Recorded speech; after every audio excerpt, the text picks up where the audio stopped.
problem with most videos made for Disney first-timers is that they are made by people who are not Disney first-timers. They are made by Disney veterans, people who go a lot, people who maybe have worked there, people who have been going for decades, and they might leave some things out. This video is different. This video is notes I made to myself after my very first Disney trip. And let me pause there and go back and address the fact that I'm in my car wearing Disney ears in my car in the parking lot of Sam's Club. This video this week was not going to happen at home with the toddler, so this is how it's happening today.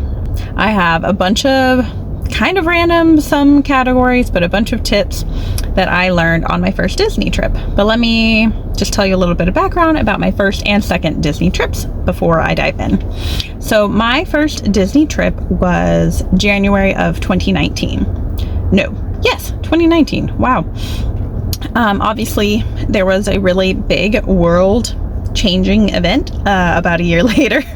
So some things are different, but a lot of these topics and tips are the same or can be applied to the way the parks are now. And so this specifically is about Disney World, and it might be a little bit different for Disneyland, but Disney World is a beast. Okay, so 2019, my husband and I go for my first Disney trip as adults. I was 26. Yes, I was 26, so we went as solo adults, which is why I was able to make notes for myself that we applied to our second Disney trip. So we were actually going to take a second trip to Disney in March of 2020. For obvious reasons, that did not happen. We did end up going during the Rona times. We went that September of that year for a rescheduled trip. Because it was already paid for and everything. We weren't sure when we'd be able to go back with job changes and such, so we went. So we've had some experiences at Disney World that were very different. The two experiences were very different. But even on that very different second trip, a lot of these things that I learned on the first trip were applicable. A first thing that I did not know is that there are free Disney planners who will share all this information with you. However, they might still have some of the same issues where they are Disney veterans. They know all the things, so they may not be able to view things in the same lens that someone going for the first time or who just went on their first trip would view things through. Again, that's the point of this video, and I'll get to a specific example of that in a minute. But there are free Disney planners. I will put a link, or rather I'll just share the social information for a travel planner who I have used. Her name is Brooke, and I just blanked on the name of her company. Oh no. Okay, her name is Brooke, and I will share her information in the description, or if I remember it later in this video. But she actually helped us plan a cruise. So she is a Disney cruise planner, but also Royal Caribbean. We went on a cruise in August with Royal Caribbean, using Brooke as our travel planner, and she answered a lot of questions of mine and was amazing. So I will tag her, share her information down in the description, but there are lots of options. I'm in Disney groups on Facebook, or one Disney group in particular called the Budget Mouse. But they have free planners is the biggest tip that I did not know, and they will help you with reservations for all things and questions, itineraries, all sorts of things. So this is a very specific tip, but don't stop in the morning. At Magic Kingdom, don't stop and take pictures in front of the castle first thing in the morning. And I know you're going to want to, especially if it's your first trip, if it's your kid's first trip, maybe you went as a child and you haven't been back. Don't stop and take castle pictures in the morning. Two reasons. One, lots of other people are doing it, and you're going to have a lot of people in the background of your pictures. Two, that is prime time to go get in line for rides. So there is a vocabulary. So there's also Disney vocabulary. That's another thing. There is Disney vocabulary. I might actually list in the description some Disney vocab words, but one of them is rope drop. And so rope drop is when you show up to the parks before they open. you rope drop the parks. When they drop the rope and let you in, you are there first thing.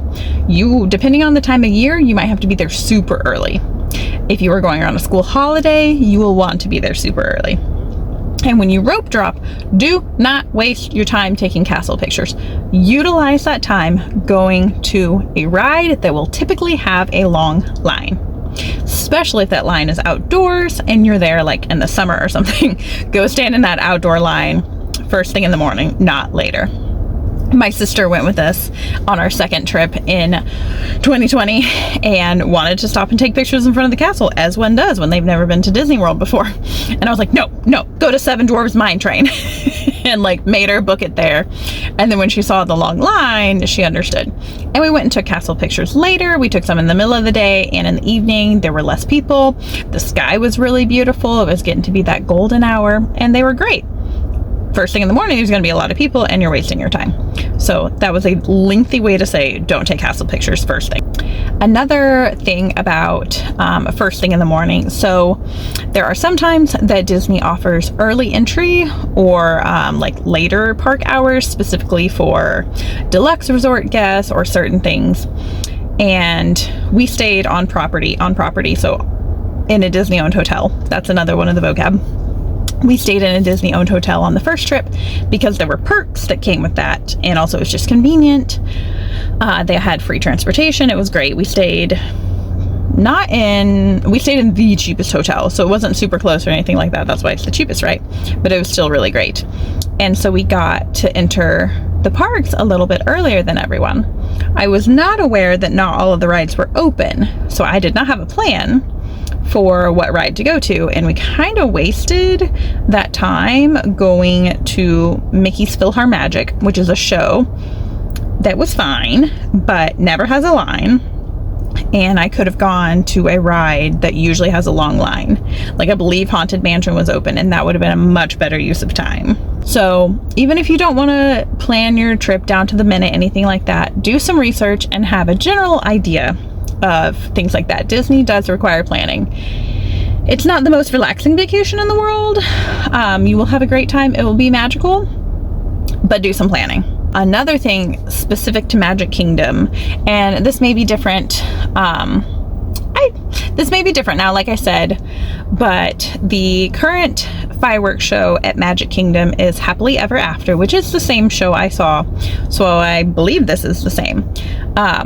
But there was like mini fireworks before the big fireworks show. There was like a few things that happened, a little projection on the castle, and we're standing there waiting for the fireworks, and that all happens, and some people started to leave. And then the big fireworks show happened. These people had given up their spot close to the castle. They like had a prime viewing spot and they thought it was over, and I heard some of them like, oh, that was it, and they started to walk away, and then the big show started a couple of minutes later. If there seems like a lackluster fireworks show just happened and you're like, that's it, no, it's not it, stay. And then here's the thing about Disney World and the 4 parks in general. Also, if you don't know what I'm talking about, 4 parks, you definitely need to do some research. There are four different parks in Walt Disney World. There is Magic Kingdom, Animal Kingdom, Epcot, and Hollywood Studios. Okay, 4 parks. They are really spread out. Like, they're not next door to each other. There's a lot of space in between. It's all Disney property, the hotels and resorts and such, but they are far away from each other. So take that into account if you are thinking about park hopping. Again, Disney vocabulary. Park hopping, where you go to more than one park in a day. Consider that. Consider how close they are, how much time you're going to waste driving or taking Disney transportation, and factor that in. Also factor that into just your transportation in general, even if you're going to one park a day, or if you're going to a restaurant at one of the resorts or something like that, or if you're taking a midday break, factor in extra time for transportation. Also, the park themselves can be quite large. Animal Kingdom is pretty large, but it actually has the least amount of attractions, but you do a lot of walking. You do a lot of walking no matter what. Magic Kingdom is actually really compact, but there's a ton of stuff in Magic Kingdom, and you're going to do a ton of walking. I'm sure if you've done any sort of research into Disney, you know that. But even at 26 years old, my husband and I were like, like, we were by ourselves, we're in our 20s, we didn't have kids, we were exhausted. Which brings me to another point. You're gonna need a break. If not a full day, at least half a day. So if I could go back and do our first trip over again, I would do 2 parks, a break day, and then 2 parks. And that's what I would recommend to anyone. If you can do more breaks, if you can do more days than that, even better. But I think an ideal trip would be 2, break, 2. If you are like, I don't want to spend money on a hotel night where I'm not going to the parks, I totally understand. Maybe you do a half day at Animal Kingdom or a half day at Epcot, especially if you've got young kids and you take an afternoon or a morning off to rest. You're gonna need it. And here's the thing, you will get more bang for your buck if you are well rested, if your children are well rested. Do you want to take a break, or do you want to deal with kids melting down at the parks? So that is definitely something to consider. If you were able to stay an extra day, an extra night, and take a break day, there's things you can do. Like, that doesn't mean lying around your hotel. You can go to Disney Springs, you can check out some of the resorts, you can have a pool day, or you can lie around and watch TV. Whatever you want to do. It can be a shopping day, whatever, but I do recommend scheduling rest. Positive surprise was that the character meet and greets are amazing, and they're not just a photo. You're not like walking up to Mickey and being and then you walk away. No, they interact with you, they talk with you, even as adults. So our first trip, that definitely wasn't a priority, right? We're 2 adults. We weren't prioritizing character meet and greets. I did want to meet Belle because she's my favorite character, and then I just happened to see Pocahontas meeting time when we were at Animal Kingdom, and I was like, I want to meet Pocahontas. Which brings me to I'm going to come back to this one, but that brings me to another thing. You're going to turn into a giant kid. Like, it's Disney World. It's magical. You're going to turn into a giant child, and just embrace it. Like, again, the most bang for your buck will come from being a happy giant child at Disney World. And you'll be like, I want to meet Mickey. Just let yourself do it, okay? Let yourself get lost in the magic. Let yourself believe that's really Darth Vader. I'll try and insert, I'm new to YouTube in this editing, so I'll try and insert a picture of me meeting Kylo Ren, but I'm literally like meeting him because we were wearing t-shirts with Han Solo and Princess Leia on them, which are his parents. And I'm like reacting like I'm really meeting Kylo Ren, because it's so much better if you let yourself get lost in the magic. Anywho, that brings me back to character meet and greets. They are not just a quick snapshot. So I actually met Chip and Joanna Gaines from Fixer Upper a few years ago at a meet and greet, and it was like handshake, walk away. Not that great. So I met them, you know? No, when you meet a character at Disney World, they interact with you, they speak with you, they have a whole conversation. Belle looked at my husband and was like, oh, this is your beast. And it was adorable. So another thing, especially to make it more fun for your children, is to have yourself or them prepare questions to ask them. So maybe you ask Cinderella if she's lost any other shoes or something silly. I really want to meet Gaston next time we go and like ask him how many eggs he ate that morning or something. So prepare things like that, and it's seriously going to be a moment you treasure. Like, I haven't even been with my child, but I can just look at makes my heart makes my heart feel a certain way just thinking about her meeting characters in the future when we go. So another thing about the transportation that we did not realize and caused a problem. So there are buses, there are free Disney buses, and there's a couple of other methods of transportation too. There's the monorail, and then there's some boats. But I'm going to talk about the buses in particular. So know their schedule and know that they go between the parks and Disney Springs to the resorts, not from resort to resort. Which seems like it makes sense when I think about it, but we didn't think about it. So we went to dinner one night at Animal Kingdom Lodge, which is an amazingly beautiful place. If you get the chance to even just go eat dinner there, do it. It's so beautiful. All the resorts, the deluxe, aka really pricey resorts, are stunning. So if you can book a dinner there, this is just a tip I added right now. If you can book a meal at one of these places, or even do one of the places where you don't have to book ahead of time just to go see it. Actually, you can just go see it anyway, but that might be boring for children. Young kids may not appreciate that. But if you go at the holidays, they can go check out the Christmas decor, everything like that. There might be different events. But if you can, go check out at least one of the fancy resorts. So anywho, Animal Kingdom Lodge is gorgeous, and we went to eat there. And then it's late in the evening. We're trying to go back to our hotel, and there aren't buses from Animal Kingdom Lodge, which is a hotel, to our hotel. We had to, and the parks are closing. So we had to go take a bus to Disney Springs, wait on another bus at Disney Springs to go back to our hotel. And my husband had to go to the bathroom. So it was a whole thing where he was like running off the bus when we finally got there. So just know that. Next time, like the next time we just did Ubers, we stayed off property because there weren't any perks for staying on property during COVID. So we didn't stay on property. We split a townhouse with my sister and we took Ubers. And so that was, the transportation was definitely less timely. It was more expensive, of course, but it took less time. Another important thing, obviously with Florida, there's going to be fluctuating weather. Rain, heat, even cold.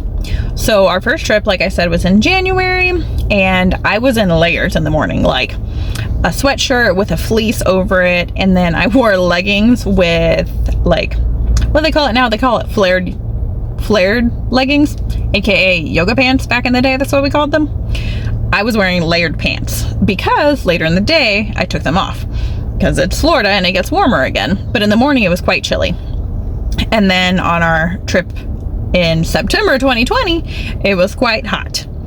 So the way we dealt with the heat was by planning indoor lunch breaks in the middle of the day. And I totally recommend that. If you go in during a hot time, prioritize rides in the morning and in the evening, and try to either take a break by seeing shows in the middle of the day or do lunch, a leisurely lunch and some air conditioning in the middle of the day.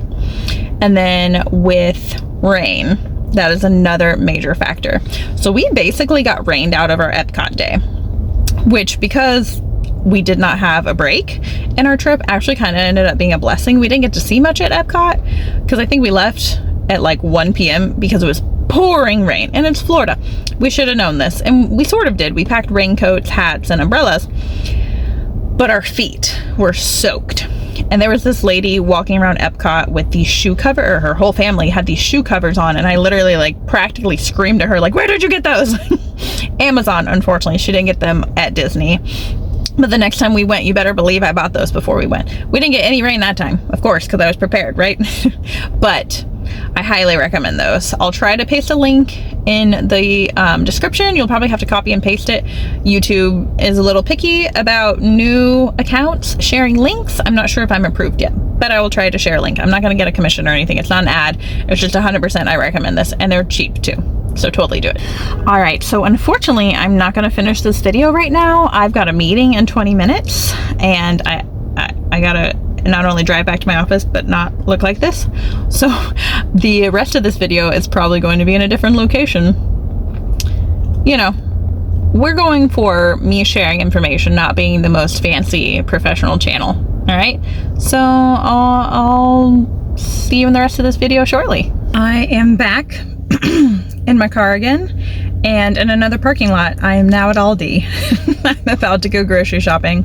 It is a different day. It is a rainy and gloomy day, so I am sure the lighting on this is going to be awful, and because of the rain, my allergies are bothering me, so I look and sound a little bit awful as well. But we're gonna get through these last few points and just get this video done. Like I said, my goal is sharing information, not looking super professional with this channel. I want to be helpful.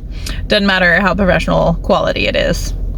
So the next point is just kind of random. It's not very much in a category. We went on our first trip. There was free ride reservations, and unfortunately after the shutdown and reopening, that went away, and they introduced a paid system. But honestly, from everything I've researched, it does save you a ton of time. So I'm going to recommend in a minute here a couple of channels and resources to learn all these details from people who do go often. Those things you really do need to know from the people who go constantly, who live in Orlando. But there's a paid system, and the thing I learned from the unpaid system on our first trip is applicable to this paid system. So the paid system is called Genie Plus, and it used to be called Fast Pass Plus. And so Fast Passes, Genie, they let you skip a little bit of the line, get in a shorter, faster line. And if you go at peak times, I really do think you should budget this into your trip budget, at least for Magic Kingdom and Hollywood Studios. And again, I'll link some other resources, and they can tell you a little bit more about why. They'll have entire videos showing you why. But those are the most crowded parks. But the tip that I learned on my first trip, the mistake I made, was not booking the next ride reservation ASAP. As soon as you use a Genie reservation, a ride reservation, you can book your next one. There's a couple more detailed rules. Again, watch these other videos to figure those out. But my mistake was, like, one day at Magic Kingdom, I had a couple of rides reserved in the morning, and then the next one I had was 5 p.m. And so I had a whole long chunk of time where I didn't have any fast passes. I wasn't skipping the line, and I could have been. But I had like a major ride, like a big popular ride with a long line booked for 5 p.m. What I should have done, and what you should do, is book what you're able to book soon, and then keep checking back to change it. You can change it. You can modify your ride reservations. So they are called lightning lanes, and essentially it is just your shortcut, your shorter line. Instead of going in the general line, you go in the lightning lane, and you can modify those. If you have a lightning lane for the teacup ride and you see one come available for a more popular ride like Haunted Mansion, maybe you can modify your reservation for your next one, because the rule is you can only have one at a time. So that's the best way to utilize them, is having one always. So that's the big tip, is always have one. Don't be like me and like book one and it's way far out and you have all this time where you don't have a reservation and you were waiting in long lines instead of getting to skip the line. Especially now that it's paid, you don't want to waste time. You don't want to waste the money you spent. It just started raining hard. Cool. So you're probably going to hear that, and I'm probably going to have to walk into Aldi in the rain. This is going great. So another thing you can change later or book later is dining reservations. If you are not able to book a dining reservation you want, keep checking, or keep having your travel planner check and reserve it later. Keep checking and see if anything opens up, and you can possibly reserve one. People's plans might change. It might be a local person that decides not to go. You could even book a like in-demand dining reservation day of, potentially. So always check on those things. And then that brings me to my next point of having a priorities list. Like I said earlier, Disney is enormous. It is surprisingly enormous. And even the smaller parks like Magic Kingdom are like packed. So Magic Kingdom is not as spread out like area wise, but there's a ton of things in it. You're not going to do everything. So have a priority, and your priority could be a category like rides versus character meets versus dining. Maybe it's a priority that you have a character dining where you get to meet the princesses or something like that, Mickey and Minnie. And that's like your number one priority, and then your second priority is rides, etc.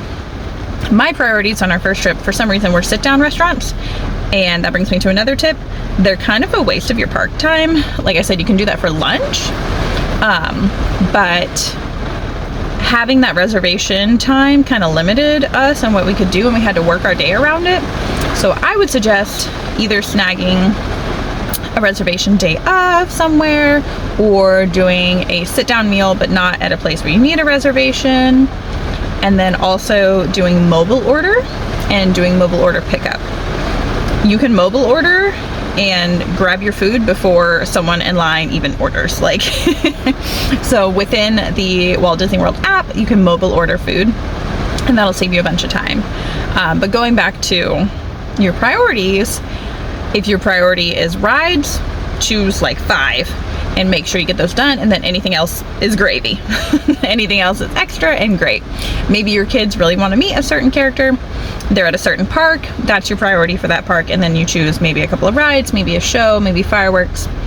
But don't try and do everything. You won't be able to, and you'll be disappointed. If you choose 5 things, if you choose one major focus, and then you get to do extra things, your mindset's just going to be different, even if your experience is the same. Does that make sense? Especially with kids, like having them have it in their mind that meeting Mickey and Minnie today is like what we're gonna do. And then they also get to do rides, and then they also get ice cream, and then they also see fireworks. Like, that's amazing. That's an even better day. So things like that are really important. Another really important thing is recognizing that you are not in a magic bubble. You are in the real world. You are going to experience real world problems potentially. The good news, however, is that Disney has really great like first aid and baby care centers. My husband rolled his ankle on the train tracks at Magic Kingdom, and we had to go wrap his ankle the next day. So those things do happen, but luckily they have really good facilities.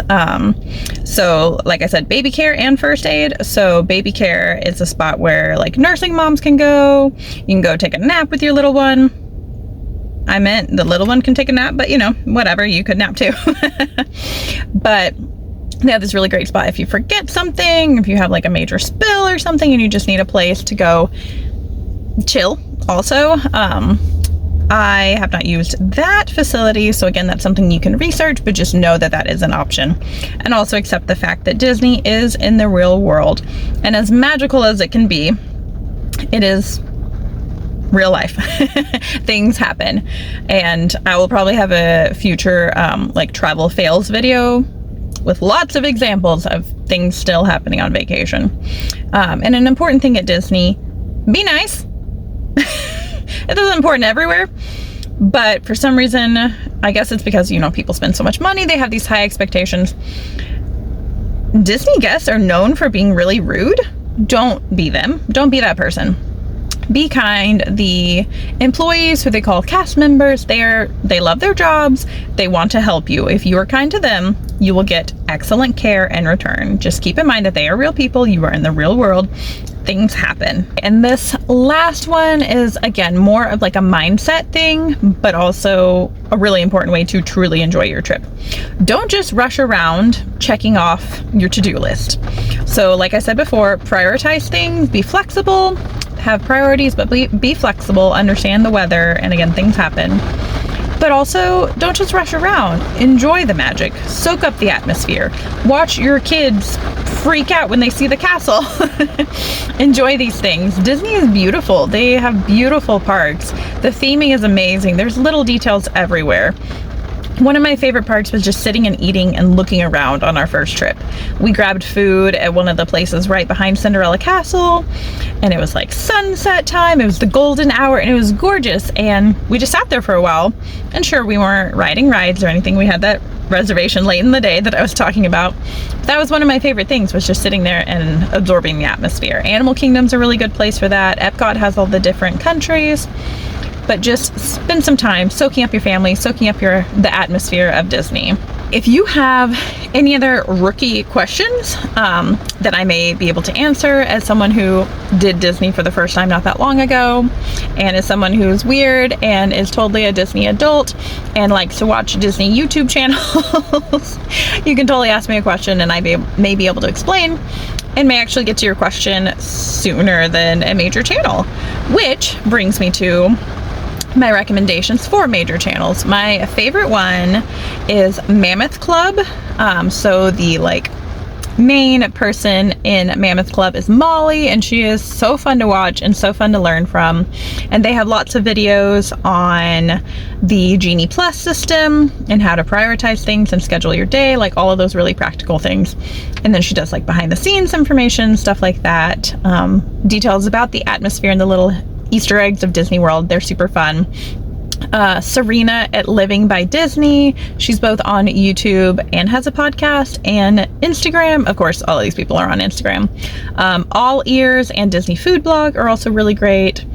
And then those are all on YouTube and Instagram. My favorite website, they don't have a YouTube channel, but my favorite website, if you are more interested in reading information, is Disney Tourist Blog. And All Ears and Disney Food Blog also have websites, but Disney Tourist Blog is my favorite for just reading. But those are my recommendations for learning those things and just kind of having fun preparing for your trip and looking forward to it and learning things about Disney, because it really is like, there's a learning curve. There for sure is. I will also put in the description some Disney vocab, like I mentioned. As far as my channel, I will be talking about Disney again in a video about my favorite food I've eaten in vacation, and then I also have upcoming videos about flying with babies and toddlers. My kiddo flew 3 different times before she was 18 months old. So we flew at 6 months, 11 months, and 15, 16? Just between 15 and 16 months. So both the baby and toddler stage for sure. So I learned a lot and some travel fails in there too. So I will have a couple of videos about traveling with little ones, which is probably relevant to you in planning a Disney trip. And then, like I said, my food video will have a little Disney in it as well. And then I may have some more Disney coming up. We'll see what I come up with. We'll see what questions you have that inspire future videos. And then I've got lots more meal planning, money saving, all of those things to save you time, money, and sanity, which again, if you watch my other videos, is my goal. Helping you save money where you want, spend money where you can. Nope, save money where you can so you can spend money where you want, and saving time, money, and sanity. And I'm done with this video, and it is really pouring rain again, so I'm still gonna be hanging at my car for a little bit. But I will see you in my next video.